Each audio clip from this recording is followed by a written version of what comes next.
Assalamualaikum warahmatullahi wabarakatuh. Bismillahirrahmanirrahim. Rabbi shrah li sadri wa yassir li amri wahlul 'uqdatam min lisani.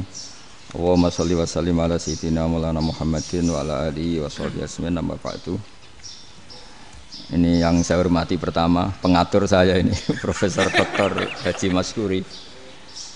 Yang cara ngomong tidak kayak profesor tapi kayak jurkam. Jadi kalau ciri utama akademisi itu kalau ngomong itu teduh, datar, runtut, sehingga memaksa orang lain itu menerima karena runtutan logika yang terbangun. Ya, kalau ini ndak, pokoknya kasar gitu, pokoknya orang itu. Ini agak lazim, agak dalam dunia ilmu. Semua wakil rektor, semua yang hadir yang saya hormati, saya seperti yang dikatakan moderator Pak Sinten. Bapak Anwar, bahwa memang saya tidak boleh terikat sama yang di belakang ini karena ini kayak apa ya, ada satu madhab yang anak-anak Unisma semuanya harus tahu, teman-teman di Unisma, menjelaskan itu tidak lebih baik. Jadi karena seakan-akan belum melakukan. Indonesia itu dulu kedatangan Islam itu tidak pernah dipertentangkan antara Islam dan negara, sehingga diskusi itu sudah salah karena para wali itu tidak pernah mempertentangkan Islam dan keindonesiaan atau kebinekaan. Satu, bahwa para wali itu misinya dakwah, di mana-mana dakwah itu pasti ketemu yang berbeda, mulai beda agama, beda pilihan madhab, beda tradisi, beda kultur.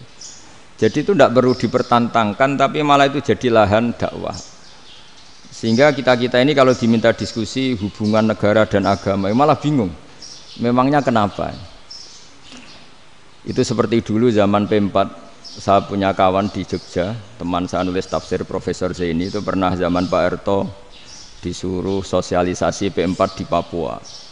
Apa hubungan Pancasila dan UUD 45? Itu orang Papua jawab, hubungannya baik-baik saja Pak. Jadi yang unik itu ketika disuruh baca Pancasila, 1 Pancasila, 2 ketuhanan yang Maha Esa. Nah, akhirnya 6 kan? Kenapa Pancasila jadi 6? Yang unik itu ketika ditanya, ini saya melihat langsung di TV 7 itu, Indonesiaku itu. Ada anak-anak kecil ditanya, bendera ini milik siapa? Bendera merah putih itu. Jawabannya apa? Milik sekolahan Pak aja. Karena memang milik sekolah. Itu yang tanya itu kaget. Milik sekolahan Pak. Nah, tentang tema ini mohon dibaca ini langsung start ya, langsung serius karena tadi sudah kayak jurkam tadi, ini yang langsung khas ilmuwan. Ini sebagai penghormatan saya pada Unisma, ini khas keilmuan. Imam Zuhri adalah gurunya Imam Malik. Ya, saya ulang lagi ya, Imam Zuhri adalah gurunya Imam Malik. Halaman 29. Ini langsung start saya baca halaman 29. Dan ini terutama yang para punggawa-punggawa ini. Saya baca ya. Ini teks tidak ada yang saya rubah, memang persis seperti ini. Bismillahirrahmanirrahim. Yaqulu Zuhri, ini gurunya Imam Malik. Fama futiha fil islami fathun qablahu kana a'zama minhu. Innama kanal qitalu haitsul taqon nasu. Falam makanatil hudnatu wa wadu'atil harbu wa amanan nasu ba'duhum ba'da wal taqaw fatafawadu fil hadits wal munazaah. Falam yaklim ahadun bil islami yaqilu syai'an illa dakhula fihi.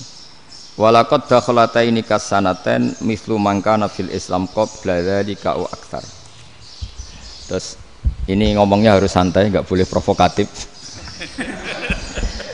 Begini, kita tahu dalam perdamaian Hudaybiyah itu poin-poinnya itu semuanya merugikan Islam. Di antaranya adalah jika yang Islam masuk kafir harus dibiarkan karena berarti masuk ke habitat asli. Karena Nabi sebelum jadi Nabi komunitas pokok itu kafir, sehingga kalau Islam masuk kafir kembali ke habitat. Tapi kalau Islam masuk kafir, kafir masuk Islam itu harus dikembalikan karena dianggap bid'ah. Maka kalau kamu dituduh bid'ah itu tenang saja dulu, Nabi itu ya dituduh ji'ta bidinin muhdas, kamu datang dengan agama yang baru. Cuma agak diteruskan wa kullu muhdatsatin bid'ah wa kullu bid'atin dalalah. Jadi orang-orang kafir dulu kalau ngomentari Nabi, jita bidinin muhdas, kamu datang dengan agama yang apa? Baru. Nabi nurut. Semua perjanjian yang merugikan Islam itu Nabi nurut. Tapi Nabi hanya minta satu hal, jangan ada perang 10 tahun. Dan orang boleh seminar, boleh diskusi tentang Islam. Ya ini dengerin betul ini. Jadi saya tidak akan provokatif, ini pakai logika. Nanti bisa dipakai disertasi doktor. Tapi saya minta orang boleh diskusi, boleh seminar tentang Islam. Akhirnya saat itu juga ada orang yang masuk Islam. Di depan tulisan itu belum kering istilahnya. Datang ke situ namanya Abu Jandal bin Suhail bin Amr. Itu datang ke Nabi, ya Rasulullah saya ini mau masuk Islam.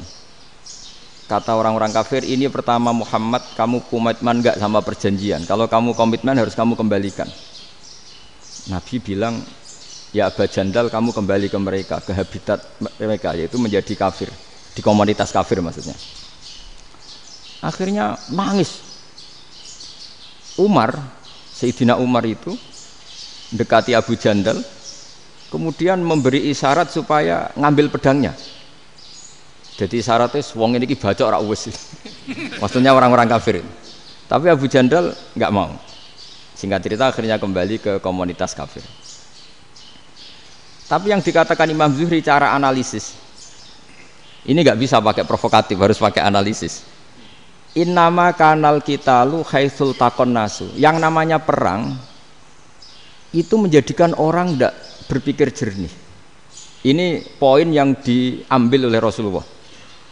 Kalau dibahasakan Nabi curi kesempatan, maksud Nabi dikatakan mencuri, meskipun itu hanya bahasa ya. Enggak mungkin lah kita bahasakan seperti itu. Saya ulang lagi ya. Kenapa ada perang berkesinambungan sampai tahun ke-8 Hijriah? Mulai tahun kedua ada perang Badar sampai tahun 8 Hijriah itu perang terus. Nabi sama orang kafir perang terus. Akibatnya apa Pak Profesor? Namanya perang itu ya enggak kau bermikir. Pokoknya agar ketemu Islam perang, Islam ketemu kafir perang, enggak kau bermikir. Padahal Islam itu bisa diterima oleh akal sehat, harus lewat diskusi, lewat pengamatan, lewat pemikiran, lewat pengendapan berpikir. Makanya Nabi tahu ini masalah besar. Kalau orang perang terus, itu gak kober mikir Islam, tidak sempat diskusi tentang Islam. Makanya Nabi hanya minta satu poin. Oke, perjanjian ini saya turutin semua, tapi saya minta orang kafir semuanya boleh mendiskusikan Islam, boleh seminar tentang Islam. Mereka bilang iya, pada pikiran mereka kan diskusi paling piye. Ternyata betul, ada diskusi. Terus temanya gini, kira-kira bener di Muhammad Abi Abu Jahal. Terus Tuhan Muhammad sama Tuhan Abu Jahal itu keren mana? Diskusi. Tuhan Muhammad itu khaliqus samawati wal ardi, yang menciptakan langit bumi. Sebagaimana kampanyenya Muhammad. Ya mereka masih jangkar bilang Muhammad. Kalau Tuhan kita, ya berhala itu yang kita bikin, yang kadang rusak, yang kadang kudanan, terus lemutan, pokoknya terus diskusi. Kita kok bener pengirannya Muhammad. Terus Muhammad Abu Jahal. Mulai dhisik Muhammad itu ora tau bodoh nih. Mulai dulu Muhammad tuh gak pernah bohong. Abu Jahal, waduh, wis bodoh nih ngongkonan. wis ribet kan? Dan semua diskusi itu mengarah ke kebenaran Islam. Wah, akhirnya wong kafir sing tokoh-tokoh yo cara Jawa yo wah semane jebule masalah ini kan. Artinya gini, kalau kita ingin Indonesia damai, sebenarnya yang untung itu Islam. Karena Tuhan yang menciptakan langit dan bumi tentu gak akan diperbandingkan atau akan dikalahkan oleh Tuhan yang lahirnya saja sudah di bumi. Misalnya kita menjual Tuhan Allah, siapa itu yang menciptakan langit bumi, yang ada sebelum langit bumi?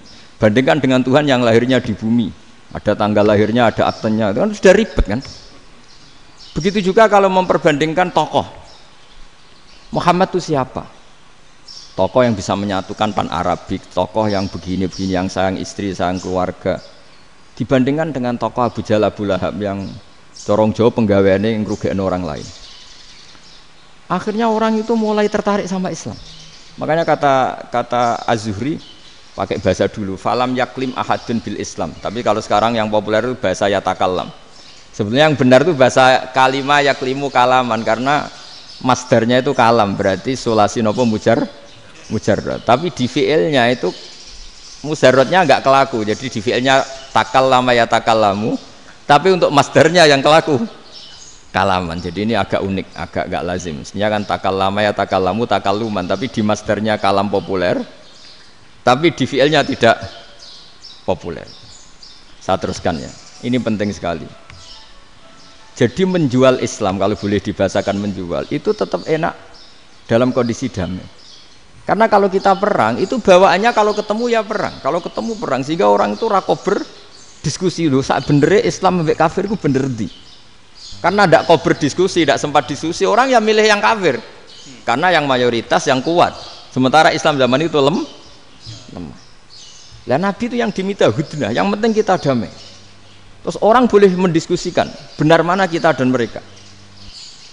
Ya setelah diskusi ya tadi kan nggak mungkin Allah yang begitu keren hebat pencipta langit bumi dibandingkan berhala yang mengurus dirinya sendiri saja tidak bisa.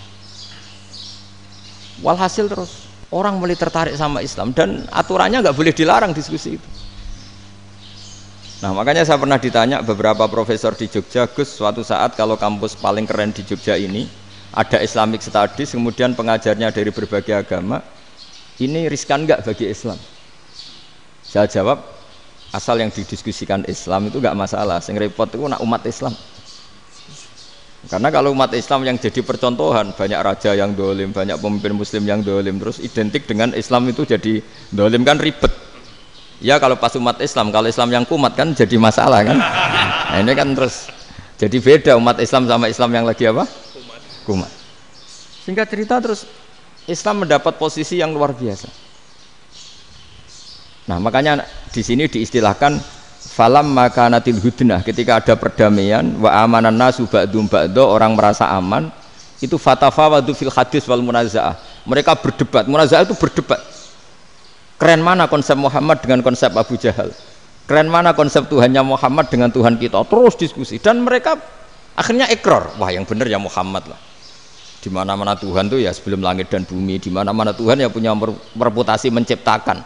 Masa Tuhan reputasinya diciptakan kayak berhala dan sebagainya. Ibadah juga gitu. Ibadah wong kafir itu kalau tawaf itu telanjang, ibadah Muhammad santun pakai pakaian. Terus akhirnya mereka mulai tertarik Islam. Sehingga saya lihat di beberapa tafsir, saya memang tidak akan ngomong yang tidak serius, ngergani Unisma ben sawangane pemikir serius. Di Quran itu sampean lihat di tafsir Tobari itu ada ayat bal naqdhifu bil haqqi 'alal batil fayadmaghuhu fa idza huwa zahid. Qadhafa itu kalau di kamus tak lihat itu takallama bila dalilin. Qadhafa itu ya pokoknya sekenanya. Artinya gini, kebenaran Islam atau kebenaran hak itu kamu taruh sekenanya saja itu tetap menang. Apalagi kamu taruh secara teratur, kamu taruh sekenanya saja itu tetap menang. Sehingga di sini banyak sahabat yang hidup di Cina. Sekarang juga banyak orang alim yang milih hidup di Amerika, banyak orang alim yang milih hidup di Inggris. Dan mereka pede, percaya diri karena kebenaran itu kamu letakkan di mana saja, itu tetap akan menang, akan menemukan momentum kemenangannya. Misalnya gini, contoh paling gampang. Dulu para peneliti, saya ulang lagi dulu para peneliti itu ya datang kemana-mana, termasuk Ibnu Battuta, termasuk Ibnu Khaldun, ya semua peneliti itu suka neliti. Setelah diteliti, Quran itu satu-satunya kitab suci yang membicarakan sains, misalnya tentang falak, tentang astronomi, tentang asal-usul kejadian manusia, kejadian makhluk. Juga bicara tentang geografi, geologis, semuanya. Sementara kitab lain hanya cerita tentang mawaid wal hikam wal ibar. Jadi diteliti kayak apa, pada akhirnya hak ini yang menang. Bal naqdhifu bil haqqi 'alal batil fayadmaghu fa idza huwa zahid. Saya berkali-kali cerita ada ulama yang ahli matematika. Ketika ditanya kenapa kamu suka ngajar matematika, sampai muridnya itu ragu, ini guruku mlebu swarga ta ora, penggaweane mulang matematika. Tapi para muridnya bermimpi bahwa Imam Amudi itu disuruh ngajar para malaikat. Dan itu pede betul dia. Kata Allah, ini ulama saya yang iman kepada saya setingkat iman kamu. Jadi malaikat itu tidak mungkin Gusti kita menyaksikan langsung engkau sementara ini di bumi, nggak nyaksikan jenengan. Kenapa bisa sepede dan seyakin itu? Akhirnya Imam Mudi disuruh ngajarin matematika. Jadi Anda kalau profesor itu nanti harus sempat ngajari malaikat, itu baru benar-benar profesor. Jadi nanti di akhirat ngajari siapa? Malaikat. Jadi ada seminar yang melibatkan banyak malaikat, narasumbernya itu seorang profesor. Itu ketika kenapa engkau begitu yakin kalau Allah itu Tuhan dan Allah itu Al-Wahidus Shomad. Terus Imam Amudi mulai nulis angka gak beraturan 2, 3, 4, 5 sampai 1 miliar 1 triliun, semuanya gak beraturan. Kata beliau, nisbatus naini wasalasa ila ma la nihayatalaha iku nisbatul far'i ilal asli. Mbok angka sebanyak apapun 2 dibanding 1 ya far'ul wahid, 3 dibanding 1 ya far'ul wahid, semua angka yang enggak terhingga pun dibanding 1 semuanya far'ul wahid. Semua angka sebanyak apapun itu cabang dari angka 1. Fakullu hadhil awalim far'un minal wahidis shomad, yaitu Allah Subhanahu wa ta'ala. Wakil malaikat tepuk tangan, iya juga. Jadi begitu juga ada ulama itu ahli gambar. Saya dulu ngaji sama Mbah Mun Al-Husunul Hamidiyah, itu kitabnya itu banyak gambarnya. Dan gale gambar yang ngawur betul, mangga ahli gambar. Saya lepol, sempurna lele. Semua gambar bangunan, gambar sapi, pokoknya gambar. Ternyata dia menemukan Tuhan itu dari gambar. Gambar serapi ini atau seruwet ini sama. Gambar rapi sama ruwet itu sama kalau dalam pandangan tauhid. Dimulai minan nuqtah al-wahidah. Kowe cek gambar sing rapi, sing indah, cek gambarmu elek. Dimulai dari 1 titik, dan titik ini nuqtatil wujud, yaitu Allah Subhanahu wa ta'ala. Jadi nak cara ahli tauhid gak penting gambare api, menang lomba atau ora penting. Butuhe hadis surah ini gambar baik yang rapi maupun ndak adalah min nuqtah dari 1 titik. Ya. Alam raya sebanyak ini mbok gambar mbok ora, cek mulai Mars sampai Jupiter kabeh semua bentuknya yang banyak ini semuanya min nuqtatil wujud, yaitu dari titik wujud, ini kok Allah Subhanahu wa ta'ala. Di sini hebatnya ulama-ulama, mbok dia pengajar matematika, mbok pengajar gambar, semuanya dipakai perangkat untuk tauhid. Ya, itu kan juga bagian dari Islam damai, Islam yang sangat tidak perlu perang untuk orang dipaksa Islam. Enggak perlu provokatif kayak tadi pidatone rektor jenengan tadi. Jadi ciri utama ilmuwan tuh kalau ngomong datar tapi logikanya enggak terbantahkan, itu ciri khas ilmuwan. Kalau ciri khas politikus kalau ngomong itu keras, provokatif lah kira-kira gitu. Tapi isinya biasa. Nah saya berharap nanti semua profesor doktor itu datar tapi isinya kualitasnya bagus ini. Mentes. Jadi makanya terus kata ulama, kenapa diistilahkan balnat zifu bil haqqi? Kenapa pakai qadzafa sementara qadzafa maknane takallama bila dalil? Maksudnya bila dalil di sini itu min ghairi ikhtiyajin ila dalilin. Kebenaran itu memang enggak butuh dalil.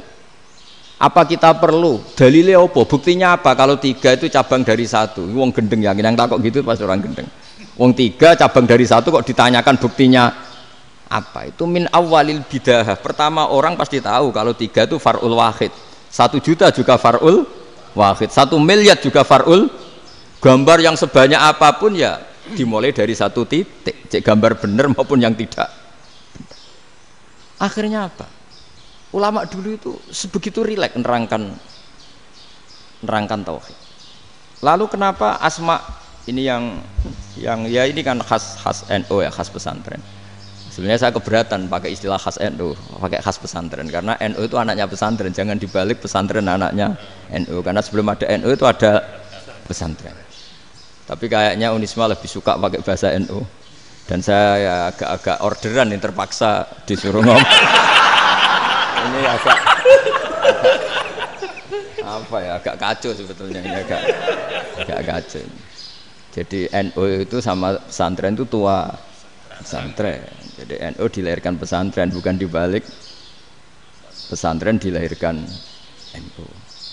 Sehingga barokahnya didirikan pesantren ini Kadang nyuwun sewu sekali berbahasim itu kadang ide besar beliau itu ora dituruti wong NU. Jadi Mbah Hasim cara kula kok dadi Mbah Hasim ya mangkel. Mbah Hasim itu ngarang meno kentong. Nggih ngarang meno beduk, tapi wong NU nganggo kentong. Beduk. Dan uniknya Mbah Hasim enggak tersinggung. Karena ciri khas pesantren itu membolehkan perbedaan apa? Pendapat. Itu masyhur khilafnya Mbah Hasim sama Mbah Fakih Mas Kumambang itu sampai dikitabkan. Saling ngeritik, saling macam-macam lah. Jadi cara berpikir Mbah Hasim ketika Nabi rembukan, ini gimana ya cara menentukan waktu sholat ya? Ya pakai kentong ya Rasulullah, dzakalin nasoro itu untuk orang Nasrani. Ya pakai buk itu trompet, dzakalil Yahud itu untuk orang Yahudi. Terus, ada yang usul lagi pakai api ya Rasulullah, dzakalil Majusi itu orang Majusi. Setelah itu ada orang datang lari-lari cerita mimpi azan tadi.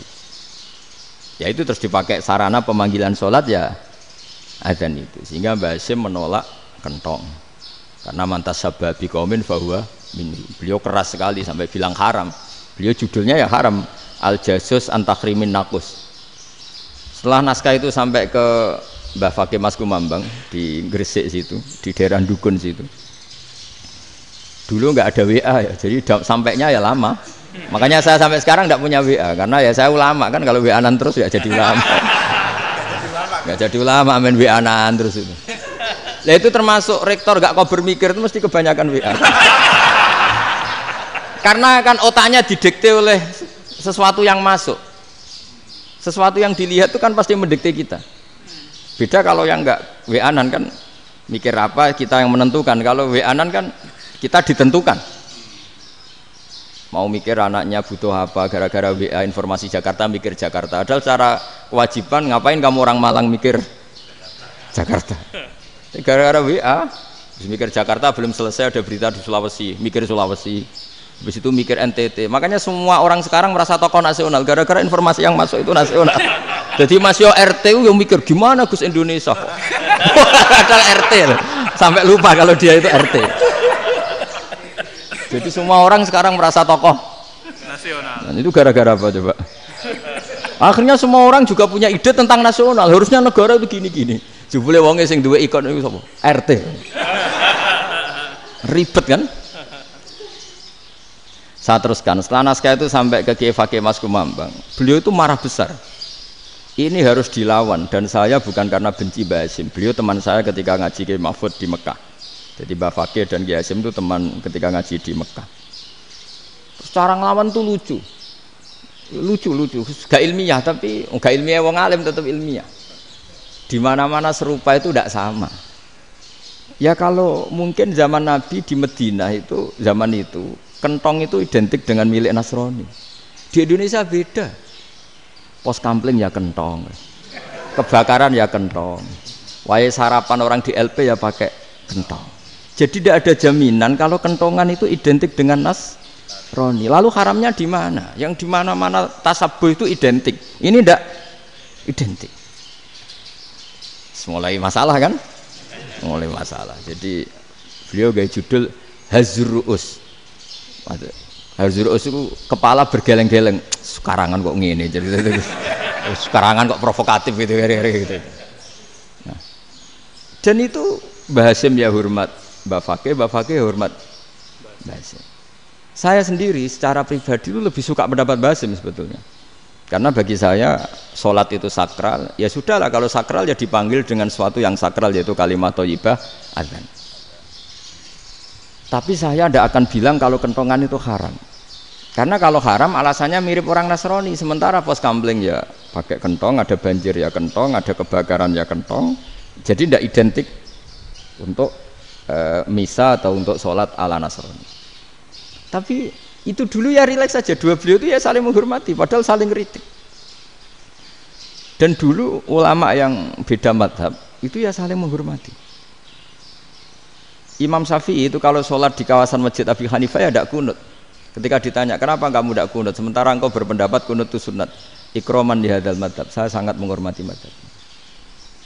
Imam Ahmad bin Hanbal itu berpendapat kalau orang pakai bekam, pakai iftisot atau hijamah itu batal sholatnya. Sementara Imam Syafi'i mengatakan tidak batal apa sholatnya atau wudunya tidak batal. Tapi Imam Ahmad itu ditanya, apa kamu makmum Syafi'i? Bagaimana mungkin saya tidak makmum sama wali kutub seperti Imam Syafi'i? Padahal menurut keyakinan Imam Ahmad ini sholatnya batal, ini habis ikhtijam udah wudu, tapi tetap saja beliau karena perbedaan pendapat di furu' itu lazim. Ya orang boleh berdebat lah. Ketika Unisma datangkan saya, itu saking senengnya kiai, apa saking sombongnya sampai ngatur kiai, kan nggak pernah bisa diperdebatkan. Itu kan orang boleh debat kan? Itu saking angkuhnya apa saking senengnya kan nggak jelas kan? Kan dan orang boleh setuju pendapat saya, yaitu ngatur kiai itu haram. Setuju juga Pak Rektor, ekspresi mahabbah itu ya macam-macam. Dulu sahabat ya gitu, sahabat itu ada yang nggak kenal wajahnya Nabi sama sekali sampai akhir hayatnya. Ketika ditanya, lo kamu itu sahabat kok nggak tahu wajahnya Nabi? Saya tidak pernah berani memandang Nabi karena ijlalan lahu, terlalu menghormati saya sehingga tidak berani memandang wajahnya.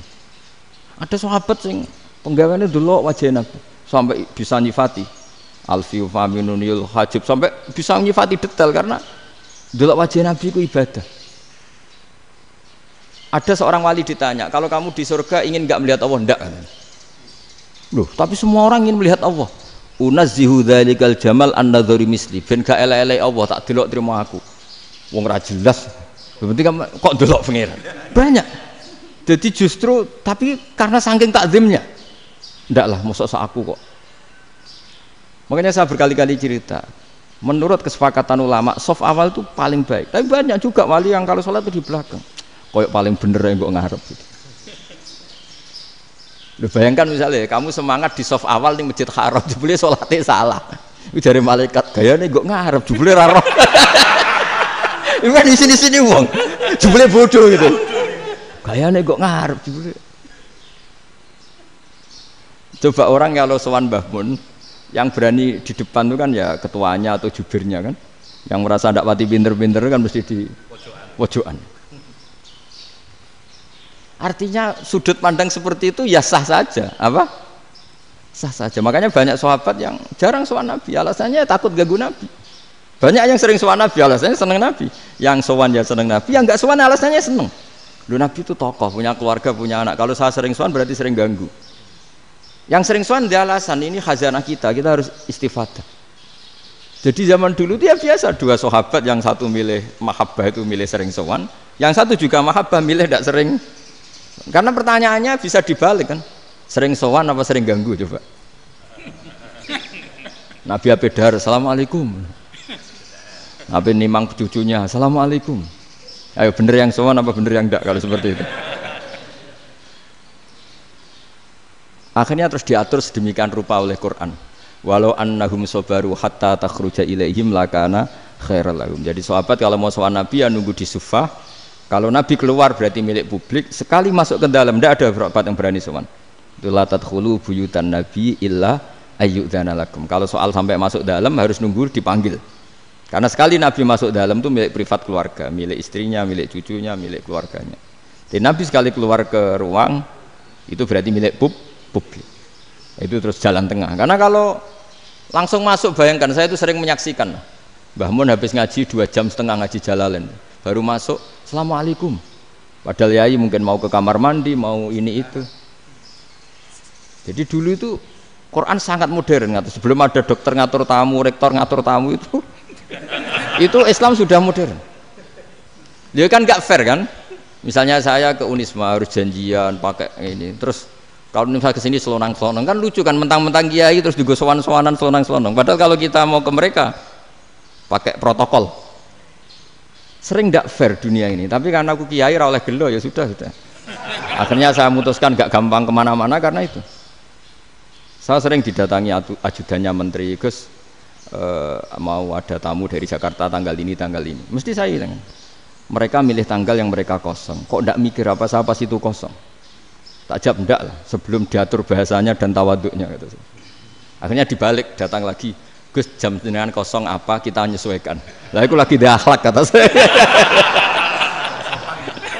Itu baru punya akhlak kata saya. Bukan masalah ini, bukan masalah gengsi ya. Saya sendiri itu dolan ke alumni itu jarang karena ya takut. Kiai kan yo nganggur jam 09.00 nganggur, jam 10 nganggur. Bisa saja alumni itu kerja di pabrik, bisa saja yang latihan ekonomi di pasar. Sehingga kalau saya datang jam 9, iki kiai sing nilai santri ini, apa kiai sing ganggu santri. Nah karena orang ini melakukan rutin gak kok berpikir, pokoknya ngono jenenge silaturahim.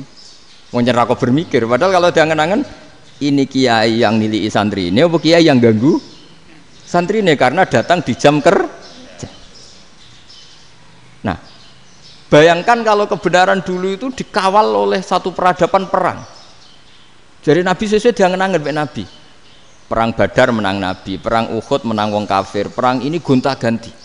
Apapun itu yang penting satu kesimpulannya, cara Rasulullah kesimpulannya satu.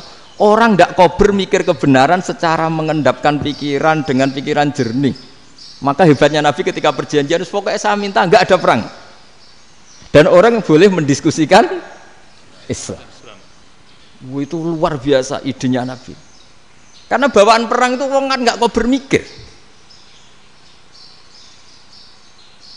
Ibarat seorang misalnya seneng satu perempuan, ketemu rivalnya langsung perang kan gak mikir. Tapi kalau kau bermikir, diangen-angen cawe wedok iku ora seneng aku. Untungnya apa untuk wong ayu ora seneng, malah mau loro hati. Terus sudahlah, buruan dialihkan kemana kan gitu. Itu nak mau amen WA-an tukaran lewat SMS atau tarung langsung ora kau bermikir. Tapi kalau kau bermikir, akhirnya berpikir nih. Perempuan tadi sebenarnya yang disenangi siapa? Oke, ternyata senang Pak Rektor. Sudah kita ngalah. Karena tidak ada nikmatnya kan menikahi perempuan yang sama sekali tidak mencintai kita. Tapi kalau nak kau berpikir pokoknya diprovokasi, wah kue kalah mbak A, kue kalah mbak B, pikirannya kan, ojo sampai kalah. Bareng wis menang ternyata ada mas. Lah. Nah bayangkan Islam itu seperti itu dulu, dipertarungkan. Luang Islam itu dinu aklin, agama yang diterima dengan akal sehat. Tapi sekarang ukurannya perang, yang menang berarti benar, yang menang benar, kan terus jadi repot. Itu Nabi tidak ingin, makanya Nabi ingin sudahlah, nggak ada perang. Nah, makanya kata Imam Zuhri, fathul Islam terbaik adalah orang boleh diskusi tentang Islam dan tidak ada perang. Lagi-lagi penting, tidak perang itu penting, silmun itu penting, perdamaian itu. Setelah tidak ada perang, akhirnya fatafawadu fil hadis wal munazah, orang boleh diskusi apa saja, termasuk boleh adu polemik. Konsep satu Tuhan dan Tuhan banyak diperdebatkan. Akhirnya Nabi secara rileks bisa menjelaskan. Muhammad, urusan kita banyak. Kalau Tuhannya satu tidak cukup, Tuhan harus banyak untuk menyelesaikan berbagai urusan. Ada Tuhan bagi rektorat, bagi macam-macam kan. Ada Tuhan untuk ngurusi utang, ngurusi BPKB, macam-macam. Terus kata Rasulullah, enak saja Nabi jawabnya. Ya kalau kamu punya majikan banyak, perintahnya beda-beda, kamu mangkel enggak, bingung enggak? Ya susah mat. Kalau majikannya banyak, perintahnya beda-beda, kita jadi repot. Seneng mana? Seneng majikan satu. Ya sudah Tuhanmu itu majikan kamu. Kalau Tuhannya banyak, perintahnya macam-macam, kamu yang repot. Akhirnya sudah mat Tuhannya satu aja. Nah, itu ya barokahnya diskusi tadi, barokahnya enggak perang. Daraballahu mathalan rajulan fihi syuraka'u mutasyakisuna wa rajulan salamal lirajul hal yastawiyani masalah. Terus alhamdulillah. Jadi orang yang paling kafir pun saat itu taslim. Nah, ini kembali ke kalimat la ilaha illallah. Saya tidak perlu provokatif, pasti teori saya itu benar. Bukan saya bilang benar itu karena sombong, enggak. Ini sesuai teks. Misalnya begini, benar enggak kelompok takfiri yang suka ngafirkan orang lain? Itu pasti tidak benar. Logikanya gampang. Orang yang kafir 70 tahun saja dengan melafadzkan la ilaha illallah menjadi muslim. Masa dengan kalimat yang sama yang muslim menjadi kafir? Itu logikanya kan enggak ketemu. Orang kafir 70 tahun untuk menjadi muslim disuruh baca apa? La ilaha illallah. Tapi gara-gara baca la ilaha illallah nyekel patok jadi kafir. Pertanyaannya, loh ini kalimat apa? Kalimat untuk mengkafirkan apa kalimat untuk mengislamkan? Karena yang kafir dengan kalimat itu menjadi Islam, ternyata yang Islam dengan kalimat itu menjadi kafir. Itu ketemu enggak cara logika itu kan enggak ketemu kan? Makanya cara pikirannya Abul Hasan Asyadzili, dan saya setuju pikiran itu. Istighfar ini boleh orang Jawa Timur protes karena kadang beda manhaj, tapi jangan protes saya, protes Abul Hasan Asyadzili, kualat mesti sampean. Ketua Torekoh napa? Sadziliyah. Cara madzhab Sadzili, dan Anda boleh berbeda madzhab, mencari khasnya wong kampus sing wani beda. Beda kapasitas lah, pokoknya butuhnya beda. dan ketok pinter, ketok kritis tuh. Cara madzhab Abdul Hasan Asadili itu gini Pak Rektor. Jadi istighfar itu baik. Tapi ba'da kamali tauhid, setelah tauhidnya itu benar. Alasan beliau masuk akal. Ketika ada ayat fa'alam annahu la ilaha illallah wastaghfir li dzambik. Bihadil kalimah. Jadi orang boleh istighfar itu setelah tauhidnya benar. Alasannya Abdul Hasan Asadili begini. Qul lil ladzina kafaru iyantahu yughfar lahum ma qad salaf. Katakan kepada mereka yang kafir, sekali mereka tidak kafir, maka otomatis dosanya masa lalu diampuni. Pertanyaannya, yang bisa menghentikan kekafiran itu kalimat apa? La ilaha illallah. Dengan hanya melafadzkan la ilaha illallah Muhammadur Rasulullah langsung yughfar lahum ma qad salaf, langsung dosanya diampuni. Berarti yang menjadi pengampun dosa lah, penyebab pengampunan itu apa? La ilaha illallah. Itu bahkan orang kafir belum istighfar. Di ayat itu kan Allah gak mensyaratkan setelah la ilaha illallah istighfar baru diampuni, enggak. Asal la ilaha illallah langsung yughfar lahum ma qad salaf. Saya ulang lagi ya, jelas ya. Jadi kulil ladzina kafaru iyantahu yughfar lahum ma qad. Nah, sekarang iyantahu, mereka berhenti dari kafirnya. Syaratnya pakai apa? La ilaha illallah Muhammadur, itu langsung yughfar lahum ma qad. Artinya apa? Ghufranullah itu bisa didapat hanya dengan mujarrodut tauhid, yaitu hanya dengan melafadzkan kalimah thayyibah. Dan sahnya istighfar juga berdasar kalimah thayyibah itu. Misalnya gini, orang kafir sebelum Islam melafadzkan astaghfirullah, astaghfirullah, astaghfirullah, kira-kira diterima enggak? Enggak kan? Karena syaratnya istighfar ba'dat tauhid. Nah, makanya dalam madzhab Sadili istighfar itu setelah la ilaha illallah. Karena cara pandang ya seperti itu. Jadi fa'alam annahu la ilaha illallah wastaghfir li dzambi. Jadi dengan kebenaran tauhid saja ini sudah cukup kita insya Allah layak diampuni. Karena innallaha la yaghfiru ayyusyraka bihi wa yaghfiru ma duna dzalika liman yasha. Jadi orang yang tauhidnya benar itu bisa diampuni Allah asal tauhidnya benar. Itu Allah ngendikan liman yasha wa yaghfiru ma duna dzalika liman yasha. Dawe Imam Suyuti walam yakun liman yastaghfir. Jadi orang yang bertauhid secara benar meskipun gak sempat istighfar itu tetap potensi diampuni. Karena bawaan tauhid itu sudah menjadi layak diampuni. Kayak orang kafir sekali ngelafatkan kalimat tauhid mbok gak istighfar langsung diampuni. Nah, karena melihat seperti itu terus orang berlomba-lomba memperbanyak jumlah ngelafatkan la ilaha illallah. Jadi kita yang alim, kita semua, saya tidak bilang saya, kita termasuk yang di pinggir-pinggir saya ngaku alim nggak masalah lah soalnya. Kita semua yang alim-alim itu tahu bahwa la ilaha illallah itu super. Sudah bawaannya tauhid, juga punya kelayakan diampuni. Nah, kemudian nasib kita agak sial. Malah kalimah ini dituduh bid'ah, dituduh khurafat. Mergo Nabi nggak pernah tahlilan, Nabi nggak pernah. Nabi nggak pernah tahlilan, kalau diartikan Nabi ora tau maca la ilaha illallah, aneh gak kalimah itu. Nah, ini provokatif ini. Jadi ini sudahlah keanehan-keanehan ini kita terima karena ciri utama wali, ciri utama ulama itu wa'udhu fisabili, harus pernah disakiti. Jadi kalau Unisma sakit kalau dituduh apa? Dituduh bid'ah itu berarti belum calon ulama. Calon ulama itu wa'udhu fisabili, harus disakiti. Jadi kalau kamu disalahpahami itu ya harus santai. Provokatif tadi. Iya, termasuk provokatif tadi. Termasuk diatur tadi. Jadi kalau cara berpikir kan, karena mereka itu memang kalau kita turutin itu memenya itu terlalu, kadang menghujat kita itu. Enak ya jadi GNU, ada orang mati datang, kiainya dapat makan, dapat rokok, terus pulang. Jadi apa? Terus kita kayak tersangka terus. Kita kan kayak tersangka terus, tertuduh terus itu. Terus yang orang NU ya memenya juga nggak kalah ekstrimnya. Boleh ya ajaran orang nggak boleh ngasih kiai gitu. Berarti boleh dong ajaran kikir. Jadi memang kadang apa ya, cangkem elek lah bahasa kasarnya itu. Itu memang kadang lebih mengenakan. Kalau kita datang ke acara mayat kan dapat makan, dapat minum. Kalau yang sohibul bed rokok ya dapat rokok. Kalau kiainya dapat wajib, kadang 20.000, kadang 50.000. Terus memenya itu kok setega itu ya ada orang meninggal kok malah kita makan-makan. Seakan-akan kan kultur ini biadab kan gitu. Tapi yang orang NU kebalikan bales.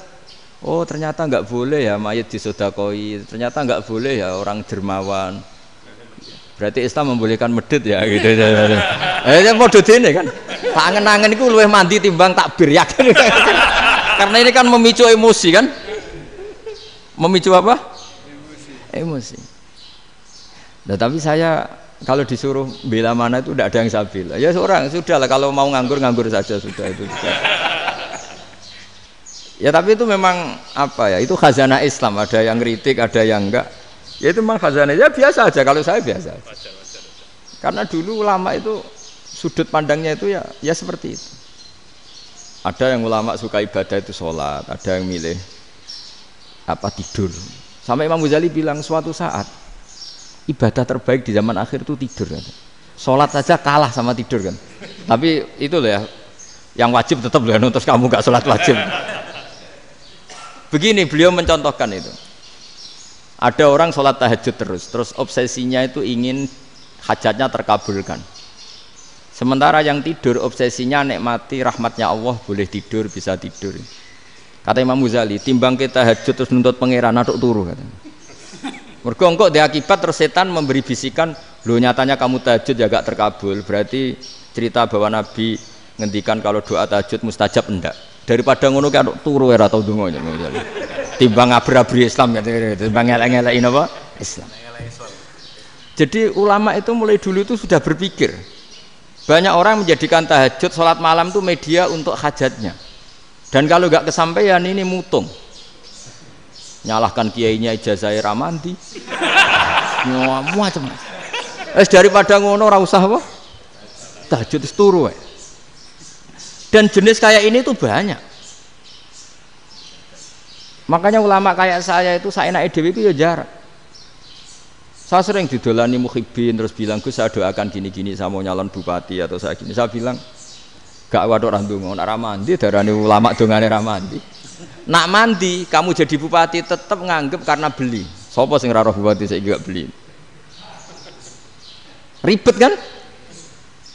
Ketika mereka jadi ngunsurkan doa kamu apa karena kemarin beli? Yang beli maksudnya enggak beli gak usah tersinggung. Jadi ribet ngadepin. Nggak artinya gini loh, doa itu jangan dipakai begitu loh. Kalau minta nasihat, tak nasihati jadi bupati yang baik, gubernur yang. Kalau minta doa itu resikonya. Akhirnya kiai kalau diminta doa ya doa, sebenarnya diisinya itu gak doa kemenangan. Itu nggak selamat gitu. Karena ribet. Makanya Islam itu doa itu setelah iman. Aturan iman benar baru doa. Aturan iman benar termasuk Allah itu yaf'alu ma yasha, boleh melakukan yang dikehendaki. Allah enggak boleh terdikte oleh doa kita, enggak boleh. Ya saya ulang lagi ya, madzhab Hasan Asyadzili ini khas kita. Jadi la ilaha illallah itu didahulukan sebelum istighfar. Tapi kebalikannya madzhab Imam Sanusi itu dibalik. La ilaha illallah itu kalimat yang sakral. Karena yang sakral dibutuhkan muqaddimah, yaitu yang melafadzkan harus yang sudah bersih, yang sudah steril baru melafadzkan la ilaha illallah. Maka dalam madzhab Sanusiyah istighfar dulu baru la ilaha illallah. Nah, cara madzhab Abdul Hasan Asyadzili kebalikan, istighfar itu sah setelah sahnya tauhid. Kamu ikut mana tuh? Asyadzili apa Sanusiyah? Alhamdulillah sama-sama tidak paham ya sudah. Akhirnya sudah. Ya enggak kemana-mana kan gitu. Jadi apa ya? Terus ini saya teruskan ini biar khas pesantren atau khas NU lah, kalau bahasa Pak Rektor khas NU. Ini ben sampean tahu beberapa perbedaan itu lazim. Halaman 24. Ya, halaman 24 sama 25. Tak baca, ini masih orisinil. An Sufyan bin Uyainah, ini juga gurunya Imam Syafi'i. Kata Sufyan bin Uyainah, beliau cerita, kana Isa wa Yahya alaihi salam ya'tiyanil qaryah. Fayas'alu Isa an syirari ahliha. Wa yas'alu Yahya an khiyari ahliha. Jadi Nabi Isa dan Nabi Yahya itu satu generasi, sama-sama masih muda. Kalau di satu kampung yang Nabi Yahya tanya, ini keluarga terbaik siapa? Saya mau nginap di situ. Karena kumpul orang baik itu nyaman. Kalau Nabi Isa kebalikan, keluarga terburuk mana ya, saya tak di situ.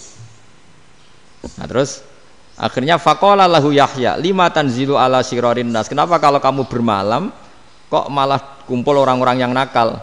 Innama ana tabibun udawil mardo. Saya ini nabi, ibarat dokter. Di mana-mana dokter yang ngumpuli yang sakit, ngobati yang sakit. Makanya di NU itu ya banyak Kiai Jazab mengumpuli yang nakal-nakal. Nak tepak yang ngentas yang nakal, nak ora tepak ya katut. Ini adu nyali lah sudah gitu. Tapi itu ada ilmunya, yaitu niru Nabi siapa? Isa. Kalau kamu dokter penelitian tuh cari daerah yang banyak pandemi apa yang bersih? Yang banyak pandemi, karena yang namanya penelitian ya di situ kan. Kalau kamu dakwah ngentas kemiskinan, ke daerah miskin apa daerah kaya? Nah, sama kalau ngentas kefasikan, ke daerah fasik apa daerah orang soleh? Fasik. Ya, tapi itu Nabi Isa. Nah, kalau kamu tidak Nabi kan potensinya kan itu. Tapi setidaknya bahwa kita sering disalahkan karena punya beberapa tokoh yang ngancani fasik-fasik, itu sebenarnya ada dalilnya, yaitu Nabi siapa? Isa. Nah, terus masalah tegas dan lunak. Ketika ada mahasiswa misalnya pacaran, boncengan lanang dan perempuan, itu pilihan kita apa? Kalau tegas terus gak mau mendengar kita, misalnya gini, contoh gampang, tak beri contoh Pak D, jangan orang tua, nanti secara fikih itu beda. Nah, ini kan kita orang pesantren nah, biasa ngaji fikih detail. Kamu Pak D seorang perempuan mahasiswi misalnya sering pacaran, setiap ke situ sama pacarnya kamu diam saja, padahal kamu dosen keislaman. Mesti pawanaan kamu nyimpulkan ternyata pacaran itu tidak apa-apa, buktinya Pak D itu tidak negur, menengahi. Ini berarti as-sukut alal mungkar. Tapi kebalikannya, Pak D ini terkenal keras. Nak rono mesti ra diaku ponaan. Akhirnya ya ora rono. Mesti ngerti nak mesti diamuk. Nah, dua orang ini sama-sama gagal kan? Yang lunak menjadikan ponaannya pacaran terus karena enggak negur sehingga dikira membolehkan. Sing keras juga enggak sempat bina wong rono era wani. Akhirnya dua orang ini sama-sama enggak ketemu, sama-sama enggak berkesempatan membina kan? Gagal membina kan? Karena yang keras ponaannya enggak pernah situ, berarti enggak bisa bina kan? Yang lunak membiarkan berarti juga ada bina. Nah, Islam itu antara dua itu. Ya agak terlalu lunak, enggak terlalu keras. Karena kalau terlalu keras, misalnya ada kiai terlalu keras, lu masyarakat mau tanya itu gimana? Lari kan? Lu saya ini punya pengalaman pribadi. Saya ini kan kecelok orang alim. Itu kalau pernah ya saya itu berusaha ya pokoknya ya umumnya orang alim lah. Tenang, terus anteng, enggak gejlok-gejlokan. Itu enggak ada yang tanya. Saya mimpi ketemu beberapa ulama itu disalahkan. Terus umat saya kalau mau tanya itu ke siapa? Wong alim wis wibawa, meneng tambah banget wibawane. Apalagi Quran sering gojlok rektor macam-macam. Terus wong wanita kok, saya biasa ke pasar pandangan dicegot orang. Gus, putri saya itu sering keluar darah tapi melebihi batas haid gini-gini. Kalau badhe sowan jenengan, gak usah sowan ning kene mbek ngadeg-ngadegan. Terus tanya, yang haid berapa hari, Gus? Ya supaya rudat ilal adat. Adat sebelum dia punya penyakit istihadah itu berapa? 6 hari ya sudah, kembali 6 hari lainnya mustahadah, tetap sholat, tetap normal. Tapi kalau saya wibawa, moro pasar go tasbih seduwilu. Iku mesti wong salaman njaluk donga yakin. Tapi baru kayak rada uraan ketemu wong-wong, dol pening ndi? Mak pening ndi? Gus beneran Gus ketemu jenengan kula wingi badhe tuwa kok. Akhirnya tanya. Jadi uraanku itu amdan. Lho nek sampean asli, iki asli uraan. Karena ndak uraan lah tetap ndak wibawa kan. Jadi baru kayak uraan itu ya banyak. Saya itu kalau ngantor di Jogja itu banyak orang yang tanya. Ya biasa tuh tanya macam-macam. Karena saya uraan. Ke pasar ya orang, bahkan di bis sering ketemu orang. Wah beneran Gus kalau badhe sowan jenengan badhe tanya ini. Ya sudah di sini aja. Jadi semua itu diilmoni. Nah, Nabi itu punya sisi yang dua-duanya jalan. Memang beliau luar biasa, dipilih Allah yang luar biasa. Nabi ketika wibawa itu banyak sahabat yang bahkan mengenali wajahnya aja tidak bisa. Ka'anna ala ru'usihim at-tayr. Bayangannya seakan-akan di kepalanya itu ada burung yang takut terbang, saking antengnya. Tapi Nabi sekali mengeluarkan job, sekali santai, itu sahabat tanya itu sampai yang nggak pantas ditanyakan. Nabi saat tadi kumpul istri saya, tapi tidak inzal itu wajib mandi ndak. Aro'aita law anna ahadana ya'ti imro'atahu walam yunzil. Itu ya ditanyakan. Nabi pun kumpul mboten saged inzal sepundi. Guys metu lagi. Terus ya ada yang tanya macam-macam. Ya saking ada sahabat dipanggil Nabi tambah lari, dipanggil lagi tambah lari. Panjenengan nyeluk, oh pas kula kumpul bojo kula. Lah kula kuwatir jenengan orang suci, saya belum mandi, makanya saya lari.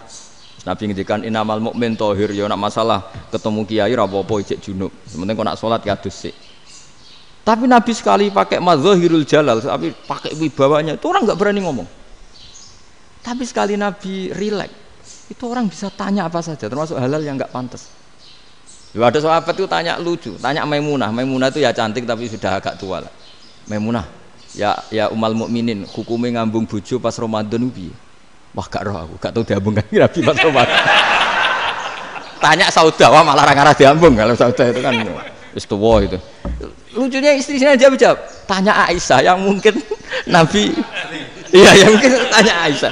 Itu yang usul ya istrinya Nabi Maimunah. Selalu Aisyah. Tanya Mbak Aisyah. Ya Amirul ya umal mukminin gini-gini. Wah, Aisyah yang cantik masih perawan kan. Qabbalani Rasulullah bahwa oh Nabi biasa ngambung-ngambung pas Ramadan dan beliau tetap puasa. Akhirnya fakih ngarang kan wa takbil fi Ramadan wa tublah la tubtilu shauma ngambung ora. Iku udah biasa di sini. Ya nasi bojone ayu. Ndak ini artinya seasik itu gitu. Jadi garwane Nabi sing ngrasa rodok tuwa. Wah, aku ora tahu ya. Kok Aisyah. Serilek itu dulu itu. Maksudnya orang Islam pertentangan itu. Maksudnya ini ya balik semua ini bedanya orang pesantren sama orang kampus. Kalau orang kampus mau cerita agama itu rahmatan lil alamin, tapi nyontokno rileke ora iso. Agama itu rilek, tapi nyontok no rilek ora iso. Mergo ya rapati ngaji. Contohnya ora iso, dadi mau gawe kaidah mau Islam itu rahmatan. Jadi Nabi itu lah, Allah juga gitu. Allah itu kalau sudah memperlihatkan madzahirul jalal, itu mbok malaikat Jibril rawani. Ketika Allah dengan madzahirul jalal. Tapi kalau Allah dengan madzahirul jamal, madzahirul apa? Jamal. Iku yo gojol-gojol kan sampai makhluke gojol. Yo buli-bulian cara sakniki. Ya sampean delok ning hadis syafaat itu, akhiru man dakhalal jannah atau akhiru man kharaja minan nar, itu di beberapa judul. Ada seorang rojul yang ahli neraka ya, dintas mbek pangeran terus ditudono swarga. Gusti, swarga, ngiler tok ora wong wayu, roh wis ngiler tok. Ngerjaluk Gusti mosok roh tok ora oleh mlebu. Jarimu asal mlebu metu kon neraka ora jaluk-jaluk meneh. Sumpah lho ya, gak jaluk apa-apa neh. Mboten Gusti. Sekali saya keluar dari neraka ndak akan minta apa-apa lagi. Wis. Wallahi, wallahi. La as'alu ghairaha. Mesti ghaira khoslah, ghaira tilkal khoslah. Ya niku selain keluar dari neraka saya ndak akan minta lagi. Didono swarga wong do kelon seru wibet kan. Sing bojone elek kan dendam dadi ning swarga iku. Swarga iku wis macam-macam. Gusti mosok roh tok ora oleh mlebu. Jarine janji ra njaluk meneh. Akhire ya wis didelokno neraka. Jadi pangeran jawabe gampang, didelokno neraka. Roh neraka begitu menyakitkan, begitu ngeri. Sudah Gusti saya tidak minta surga, sementing nggak masuk neraka. Rabbana srif anna adzaba jahannam. Setelah lama itu diadepno swarga njuk mlebu swarga, terus diadepno neraka. Akhirnya ya sudah. Saiki mlebu swarga gak apa-apa. Iku jawabe lucu. Atas taziu jenengan ngenyek kula. Wong karuan ra di swarga kok mlebu swarga.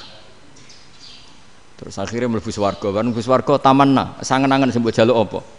Orang ngangen-angen yang indah-indah, laka wa asratu amsal. Ya siku tak turuti wa asratu amsalih lan lipatan ke-10.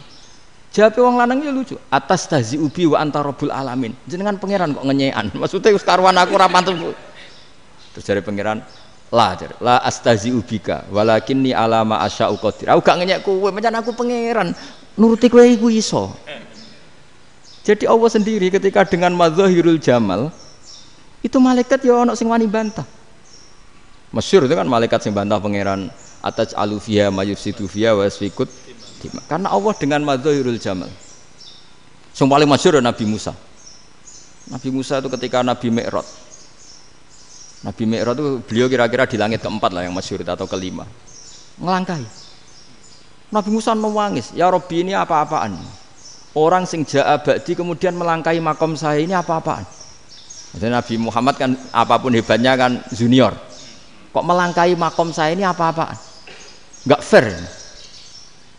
Sampai Nabi Muhammad itu tanya gini sama Jibril. Reaksi Allah gimana ketika melihat Musa seperti itu? Jawab malaikat Jibril lucu. Ya roh khiddatahu. Allah sapal gayane Musa. Biar. Jadi lucu. Ya dibiarin aja sama Allah. Tapi wong jenenge Nabi Musa itu kekasihnya Allah. Tetap berkah bagi kita. Betul. Ketika setelah Mi'raj diwajibkan sholat 50.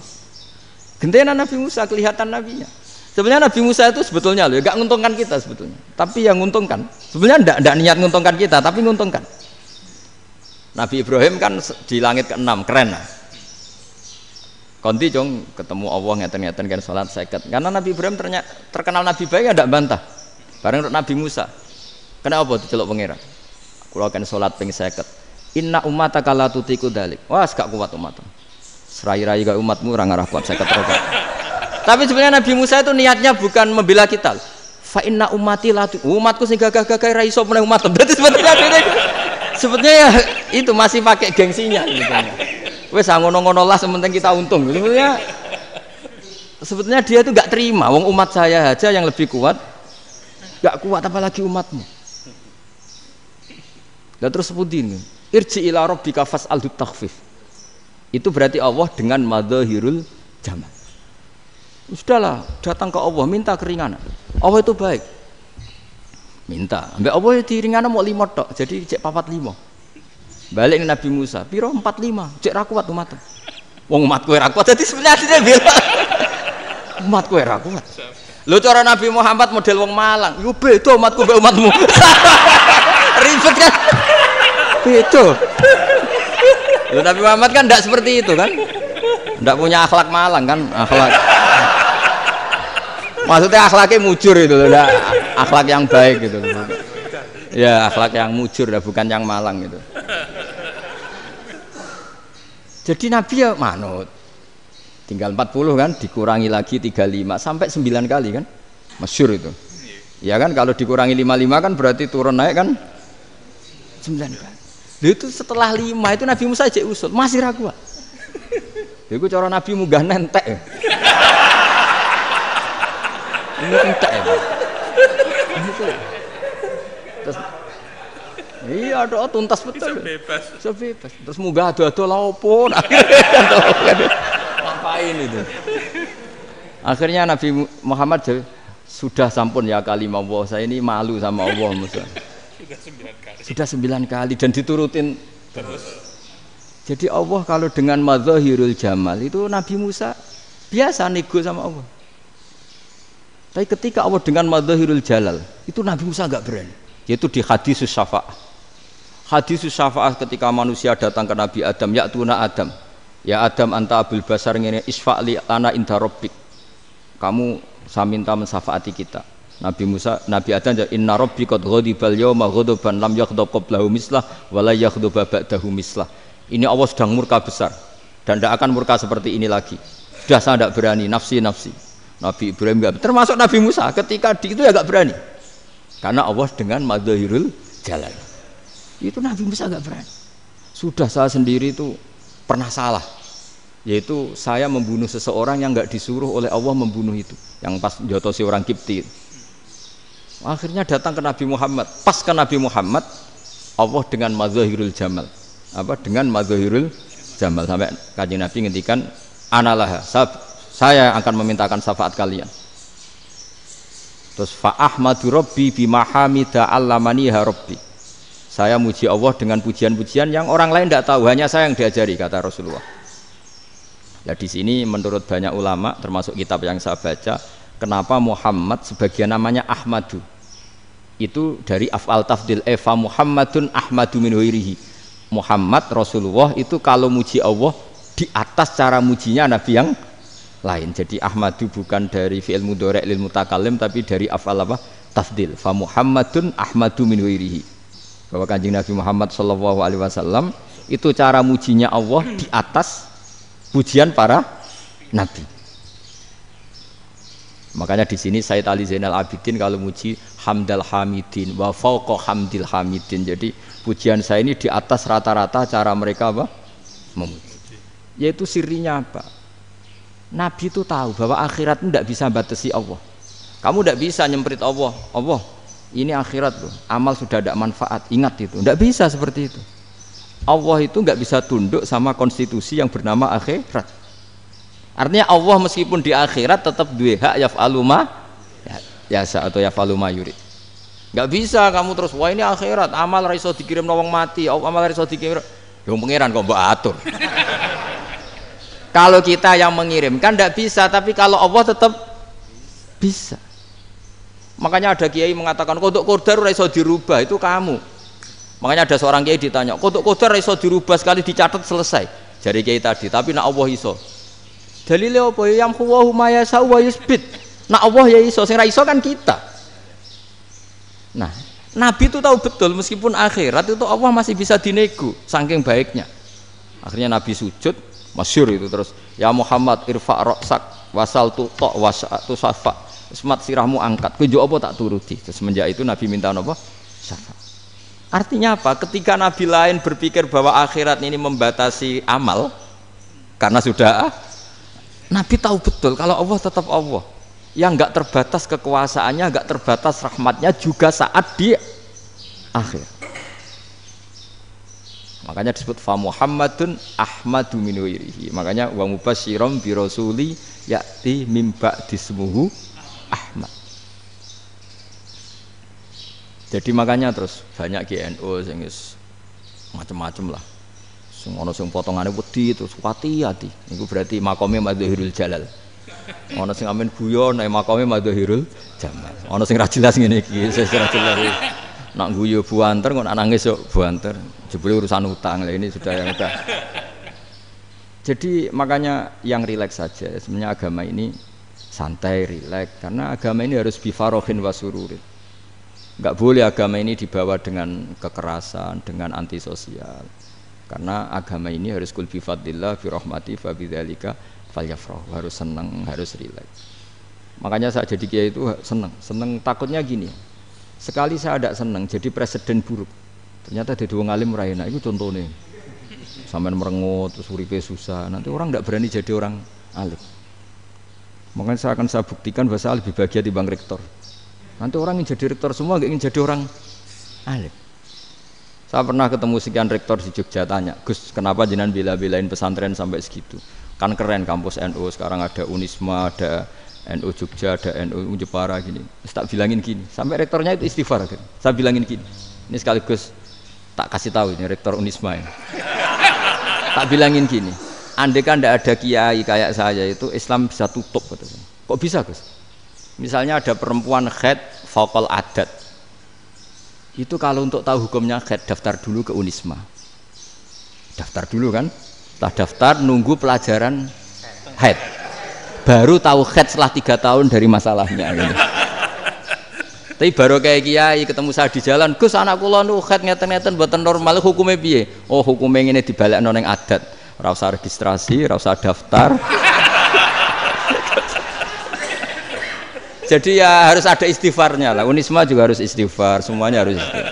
Karena ada sisi yang nggak mewakili kebutuhan Islam. Tapi saya sebagai kiai juga istighfar. Karena fakta hukum mengatakan yang boleh jadi KUA yang jabat, yang boleh kemenak yang punya gelar. Dan ini yang mengawal Islam secara undang-undang karena mereka yang bikin. Nah, karena kiai tidak punya gelar tidak bisa jabat di situ. Saya juga istighfar. Jadi tidak sampai entok yang istighfar. Karena yang kebutuhan ini terwakili yang punya gelar. Tapi yang punya gelar juga harus istighfar tadi. Mosok kepen roh hukum haid dengan ini kuliah se. Ngentek itu aja nanti nunggu guru yang pas mata pelajaran itu. Terus kapan dekne salate wong jawabannya belum ketemu. Tapi baru kayak saya kan ketemu di jalan tanya. Terus saya sering ketemu. Gus saya ini bapak angkat.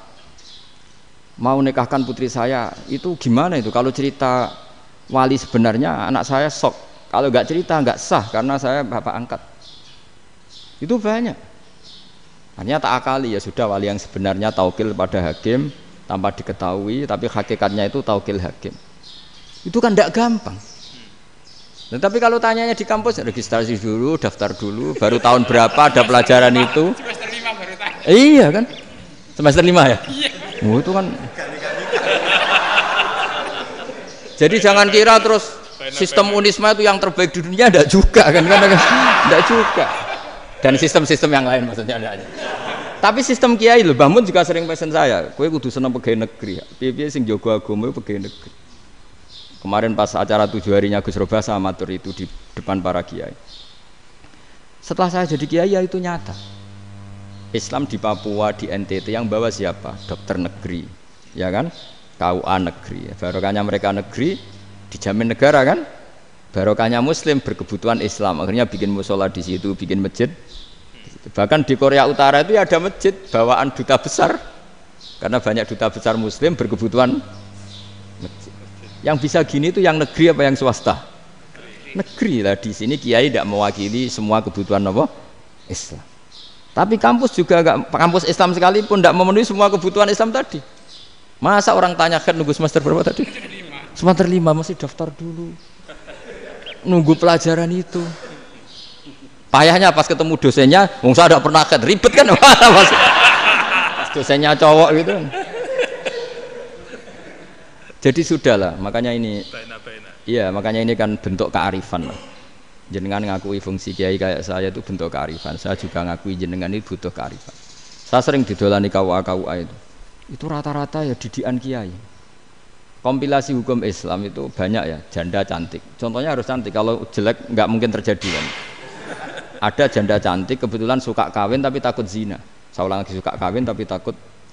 Itu seringnya gitu Pak Rektor. Jadi dia kawin bosen bilang ke KUA, Pak saya sekarang mau nikah sama ini. Loh, tapi kamu mau punya suami. Ya tapi kan nggak tercatat Pak. Itu KUA-nya rata-rata itu nggak berani. Meskipun nggak tercatat karena secara fikih meskipun nggak tercatat tetap dia seorang perempuan yang bersuami. Maka nggak boleh nikah sama orang lain. Jadi coba kalau nyun sewu KUA hanya ngikuti hukum formal, yang penting di catatannya nggak punya suami, ya dinikahkan saja kan. Tapi mereka enggak, karena didikan kiai enggak berani. Artinya gini, kalau hanya pro hukum catatan sipil, maka ini dinikahkan bisa karena enggak tercatat. Tapi secara hukum santri enggak bisa dong menikahkan perempuan sing dadi zaujin yang punya suami.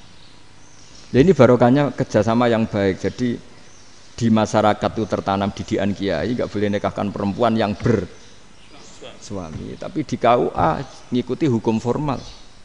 Dan di Indonesia itu KUA itu rata-rata konsultasinya ya sama kiai, sehingga ya nggak berani akhirnya meskipun aku wedi mlebu rokok mbak gak iso.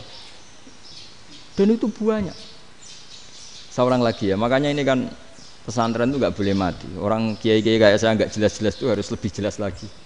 Karena ini yang on time, yang online, yang siapa saja bisa tanya. Saya itu SMS saya itu nggak punya HP WA. HP jadul itu SMS-nya tiap hari tak berapa, orang yang tanya dari Kalimantan, dari Aceh. Gus di kampung saya ada masjid 2 itu yang sama, ada yang dari orang perkotaan, Gus di perumahan baru ada masjid, yang Jumatan baru orang 12, sah enggak? Ya langsung saya jawab, sah. Dalilnya ini. Ya sudah, nah, tapi kata Imam Syafi'i gini harus orang 40, itu madzhab Syafi'i, dalam madzhab yang lain gini-gini. Itu kalau tanya rektor itu kan ribet. Masuk ajudan dulu, asisten dulu, panjang.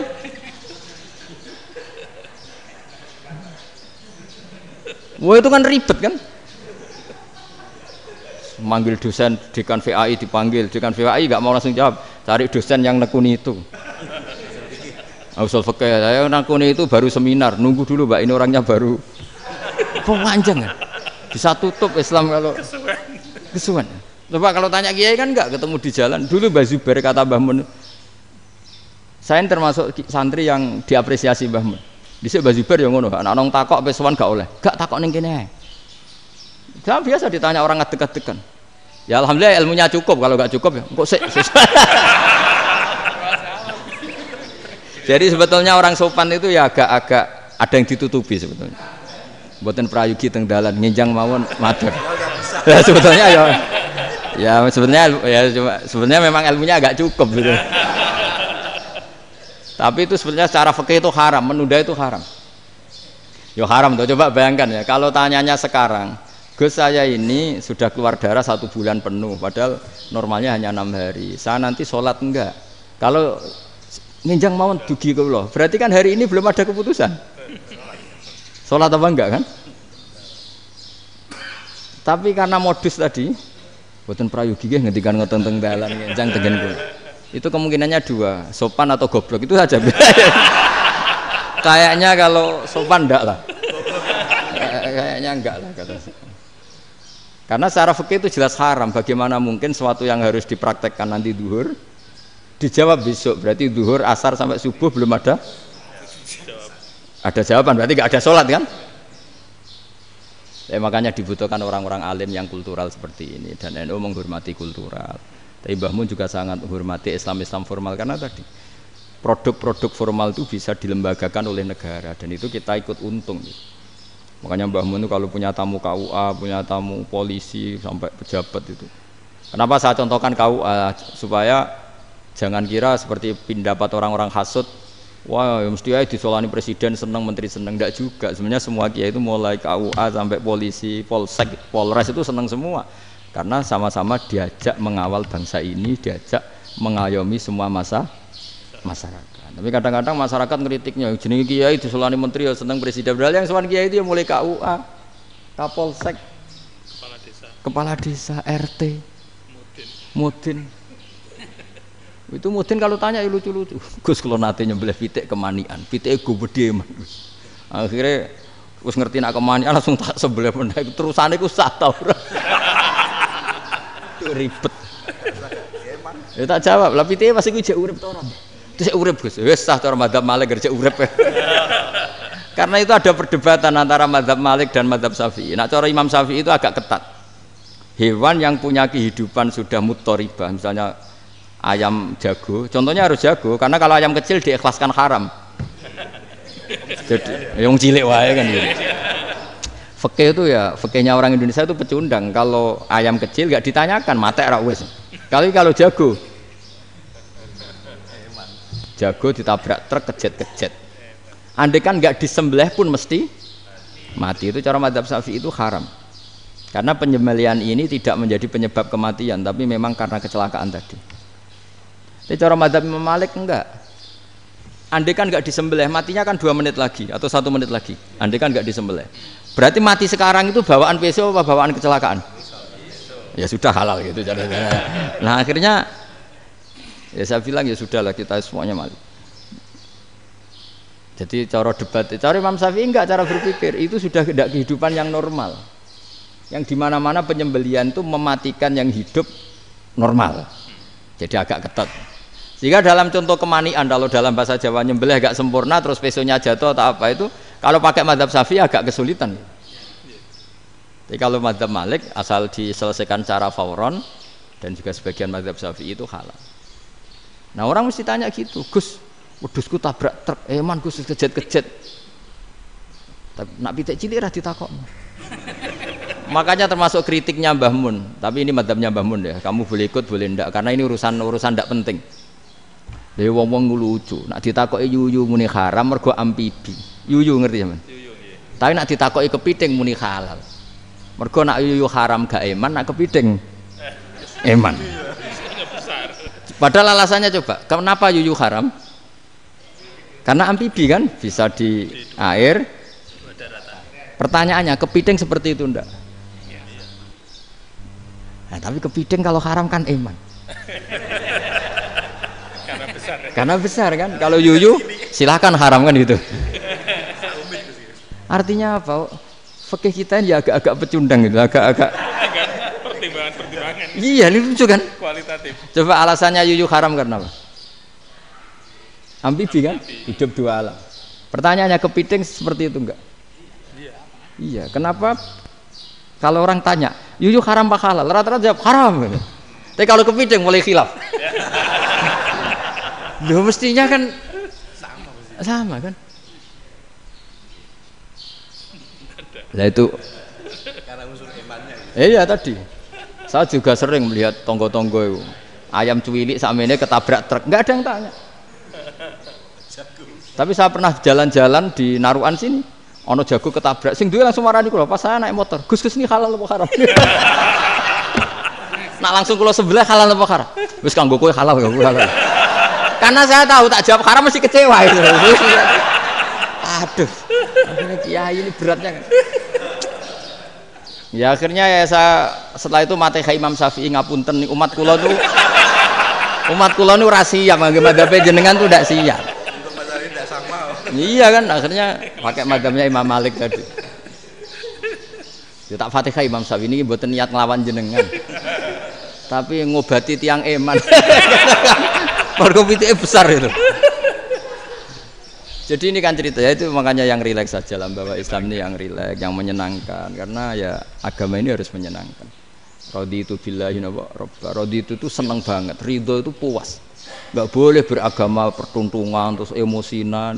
Ya marem atau raditu itu marem jadi yang nyaman. Ya saya kira demikian. Assalamualaikum warahmatullahi wabarakatuh. Pelajari lho Pak. Pun. Alhamdulillah. Satu aja yang di sini benar. Oh, satu aja. Nggih. Damel syarat. Jadi mungkin ada satu pertanyaan aja. Satu saja. Bukan keluhan. Bukan keluhan. Ini mumpung Gus Bak pada Madhahirul Jamal nih. Iya, Madhahirul Jamal. Sebentar lagi sudah Jalal. Sebentar lagi sudah Madhahirul Jalal. Jadi gak kena ditakoni. Monggo setunggal mawon. Ya, bagus. Niki ambil. Nggih. Ampun dawa-dawa terus Gus. Ya jagal-jagal ya. Assalamualaikum warahmatullahi wabarakatuh. Saya Fadil, alumni Unisma yang kuliahnya paling lama. Masih di jalanan. Gus, pertama saya muhibin jenengan ngikuti 3 tahun terakhir. Sepertinya ketika Mbah Hasyim Asy'ari hadir di tahun 1900-an sampai mendirikan itu kok suasananya sama seperti Gus Baha hadir di tengah-tengah situasi genting Indonesia ini. Saya kira yang memunculkan nama Gus Baha di banyak media online yang saya amati itu malah awalnya dari kelompok bukan kita gitu. Dan itu kami melihat bahwa apakah nanti 1926 dan 2026 satu abad NU, saya kok termasuk orang yang punya apa ya semacam harapan gitu Gus Baha bisa ya mungkin kalau beliau Mbah Hasyim Rais Akbar sekarang Rais Am nanti ada istilah baru lah tengah-tengah antara Rais Am dan Rais Akbar. Karena setiap satu abad harus ada mujadid dan kami berharap enggak kamu aja tak angkat. Itu yang pertama, artinya mohon maaf Gus. Yang kedua soal saya termasuk orang yang cukup iskal dengan peristiwa Nabi, kalau banyak disebutkan itu kisah Nabi Khidir yang dari 3 cerita itu hanya satu cerita yang saya masih agak bingung soal di situ anak kecil itu pakai kalimat, kalau di Al-Qur'an itu pakai kotala, jadi pakai anak kecil itu dibunuh seperti itu. Jadi ada istilah yang apakah memang saat itu ada syariat yang membolehkan atau memang ada sesuatu yang secara dari Allah Subhanahu wa taala memang itu dibolehkan untuk Nabi Khidir. Jadi di antara semua cerita itu saya yang agak iskal yang itu. Kalau yang kisah soal membocorkan itu mungkin masih bisa masuk ya, tetapi apakah sudah ada ilmu psikologi yang sangat tinggi sehingga kalau ada anak-anak yang idiot itu atau apapun istilahnya yang sekarang itu boleh dilakukan tindakan begitu itu. Nah ini saya lebih provokatif dari Pak Rektor biasanya. Artinya Mohon maaf karena pemahaman saya ada dua pendekatan ilmu yang masuk, satu seperti Nabi Musa, yang satunya seperti Nabi Khidir. Mudah-mudahan ada sedikit penjelasan. Siap Gus, terima kasih. Dan yang terakhir mudah-mudahan karena Indonesia situasi terakhir saya kira kita ketahui lagi pandemi seperti ini Gus, jadi saya juga ingin pendapat Gus Baha, apakah ini situasi pandemi corona itu Allah sedang madhohirul jamal atau madhohirul jalal? Terima kasih. Assalamualaikum warahmatullahi wabarakatuh. Assalamualaikum warahmatullahi wabarakatuh. Monggo langsung mawon Gus. Ini provokatif ini kayak. Loh di situ aja kamu tanya kok terus mirip. Siapa Fadil ya? Dari peternakan ya? Tapi mau ngomong tafsir itu. Mulai kacau peternakan ngomong tafsir ini mulai kan. Nah, ini ada yang hafal Quran ngaco, paling enggak setengah hafal. Enggak yang dari Unisma. Enggak begini, ayat itu kan ditutup wa ma fa'altuhu an amri, ya saya maknani wa ma fa'altu lan orang nglakoni ingsun hu ing kabeh sing kasebut an amri mergo kepinginanku ingsun. Jadi saya melakukan itu semua bukan karep saya sendiri. Jadi Khadir sendiri itu kamu untung enggak nekuni tafsir. Kalau nekuni tafsir yang kamu soal bukan Nabi Khidir, karena Nabi Khidir itu hanya satu orang. Yang kamu soal harusnya Israel. Wah itu ndak rektor, ndak kiai besar, ndak siapa saja dihabisin itu. Kenapa Israel tidak kamu tegur? Gimana hukumnya qatlul mukmin?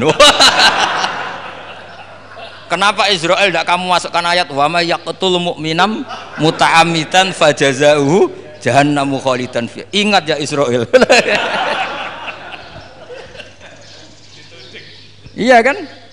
Nah, Israel melakukan pembunuhan itu, kadang yang dipateni nyuwun sewu orang soleh betul. Tapi wae kabundut ya. Itu Israel juga tidak atas pilihannya, tapi karena perintah. Nah, Khadir itu bukan nabi syariat, kira-kira mirip kayak Israel, karena beliau bukan nabi syariat. Jadi ini agak aneh, ini kan orang nekuni tafsir kayak saya sampai berjilid-jilid kitab. Saya kemarin mata saya agak sakit karena saya nangis itu sudah 2 hari. Bukan mikir sampean, tapi mikir ilmu ini harus ada yang mempertahankan. Karena apa ya, nekuni ilmu itu kan ribet. Kalau yang nekuni ilmu terus dosen terus rektor itu ya agak ada fasilitasnya. Kalau nekuni ilmu kiai itu nak keramat kan taqabbalallahu minna minkum taqabbal ya karim. Iya, tapi saya alhamdulillah keramat, jadi ya tetap hidup itu terus. Saya ulang lagi ya. Harusnya Mas Fadil itu kalau nekuni itu yang disoal tuh Nabi Khidir. Nabi siapa? Apa malaikat siapa? Israel. Karena itu korbannya lebih banyak. Pertanyaannya, Israel kena enggak oleh aturan ayat wa may yaqtul mu'minam muta'ammidan fajazahu? Kan enggak. Karena semua itu wa ma fa'altuhu an amri. Saya lakukan ini. Mungkin ngaji kamu enggak khatam sih, mau delok fakotalah itu. Itu Nabi Khidir pasti tersinggung, enggak baca belakangnya itu. Ya karena jurusan peternakan itu. Atau salah gurunya yang ngajar. Daripada nyalakan satu orang mendingan 2 ya. Jadi kalau ngaji itu khatam, sehingga ngerti ayat itu kan ditutup wa ma fa'altuhu an amri. Nah, menurut Ibnu Hajar Al-Asqalani yang nyarai Bukhari, dan ketika itu cerita tafsir ayat itu, wa hadza dalilun ala anna Musa afdhali minal Khadir. Justru ayat-ayat itu menunjukkan Musa itu lebih utama ketimbang Nabi Khidir, karena Nabi Khidir monoton melakukan apa saja yang diperintahkan Allah, sementara Musa tetap dengan gugatan syariatnya. Beliau gak terima ada orang main membunuh. Aqtal tanafsan zakiyatan bi ghairi nafs laqad ji'ta syai'an nukra. Nah, sur'atu Musa ila nahyil munkar itu menunjukkan beliau Nabi ulil azmi. Jadi Nabi Musa langsung sikap, wah ini tidak benar kamu, padahal sudah ada perjanjian, kamu tidak boleh bantah. Tapi Nabi Musa lebih ngeboti syariat, lebih memihak syariat, nahi mungkar itu wajib. Justru itu menunjukkan derajatnya Nabi Musa fauqal Khadir. Makanya Nabi Musa tetap gugat, nggak bisa dong, ini nafsan zakiyatan kok kamu bunuh. Maka itu jadi ilmu. Nabi Khidir pada akhirnya nyuwun sewu ya tidak bisa jawab. Makanya beliau menutup wa ma fa'altuhu an amri. Sebenarnya saya sendiri itu ya tidak punya alasan. Jadi kalau Israel kamu tanya, ini gimana ini wong melarat mulai cilik, meh sugih mbok pateni. Mbok yo baro ben sempat sugih itu. Ini kuliah paling lama urung sempat urip penak. Nah itu kan mbok yo mateni wong kira-kira lah nek wis sempat mapan sempat. Lu andai kan Israel pakai aturan syariat kan mateni orang kan ya dikira-kira lah. Jadi itu tidak ada hubungannya tadi dengan ilmu yang kamu katakan urusan psikologi anak itu tetap semuanya haram dibunuh, nggak boleh. Ya jadi tetap makanya ini pentingnya ngaji khatam itu tadi. Jadi pada akhirnya Nabi Khidir itu ada punya alasan hanya ngendikan wa ma fa'altuhu an amri. Pada akhirnya yang paling pokok yaitu semua ini saya lakukan saya sendiri itu tidak tahu karena perintah. Jadi untung kamu gak nyoal Israel. Kalau nyoal diinjem ribet kan. Ini orang tadi pas seminar Gus Bak ngeritik saya. Wah. Jadi itu pinter kamu. Yang kamu soal Nabi Khidir. Jadi enggak itu. Ya kalau nyoal Israel resiko tinggi itu, resiko tinggi. Tapi yang jelas gitu ya. Makanya tradisi pesantren seperti ini harus terus karena yang punya tradisi khatam. Saya tuh kalau ngaji kitab tidak khatam tuh tersiksa karena tadi kadang-kadang yang depan-depan tuh tidak jawabannya di belakang kan tadi wa ma fa'altuhu an amri dzalika ta'wilu ma lam tasti alaihi sabra. Jadi ya sudah kira-kira seperti itu. Wajar kamu tidak sabar, wajar kamu tidak itu memang saya sendiri sebenarnya enggak paham itu. Jadi ya, cara basa Jawa niku wajar saya usah kira paham. Jadi aku dhewe ku ya ora paham. Wong aku ya mau nglakoni gitu. Jadi sebetulnya sama-sama ada itu kan. Ini wa ma fa'altuhu an amri. Sudah ya? Ya sudah. Sudah ya? Nggak perlu dijawab katanya beliau. Baik Bapak Ibu semuanya yang saya hormati, dan saya tidak harus menyimpulkan karena kalau menyimpulkan malah itu mendukuri ulama kan gitu. Itu enggak tawadhu lagi malah itu, khawatir kualat kalau. Baiklah mungkin hanya kita tutup dengan berdoa yang dipimpin oleh Gus Bah. Nggih mboten napa-napa dan setelah itu nanti kita foto bersama nonton. Al-Fatihah. Alhamdulillahirabbil alamin. Ya kana